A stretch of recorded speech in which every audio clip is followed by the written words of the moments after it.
What's going on with you? You're still on the campaign trail, Mr. Eric Beck, running for Rush Holt. Well, I got to say, I'm a friend of. I'm straight out a supporter. Listen, I've had a chance to meet him several times this past week, and we always have a great, cordial conversation. And I like him personally, but we just have some pretty big differences on the issues. What are your big differences? Name one. Pick an issue. Well, he wants education, technology, making sure the electoral ballots are counted. Listen, I think the biggest issue is probably what to do about the economy. Yes. I was out there. I was actually on a trip up to Scotch Plains the other day. My wife and I were driving up to North Brunswick on Route 130, and we had a chance to see. There was an individual on the side of the road. Drove past him, and he's holding that paper sign, a cardboard sign. And as we got and approached where he was standing, we read the sign, and the sign said, "We'll work for food."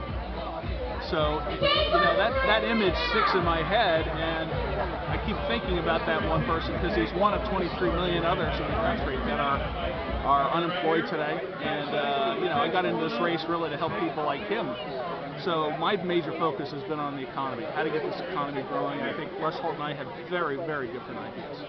But what are you going to do? Entrepreneurship, incubators, what? What could get people in Hamilton? First of all, you got to have the right role of government so we can provide some certainty to people who are going to do the hiring. We've got to look at the world from their perspective. And I think the leadership of the Democratic Party, including my opponent, just don't do that. They see the world from the perspective of social issues or some other perspective that doesn't appreciate what the business community does. And that wasn't always the case in the Democratic Party. I had the pleasure of working with former Senator Paul Tsongas some 20 years ago with the Concord Coalition. From Massachusetts, right? Absolutely. And he was a representative of what the Democratic Party was 20 years ago, and he understood and appreciated the business community as a partner in this process.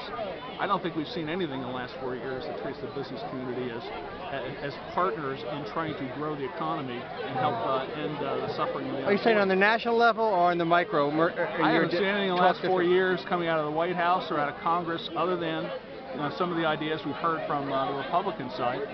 And I think we need to start appreciating the business community more. We need to start working with them. We need to start listening to them more.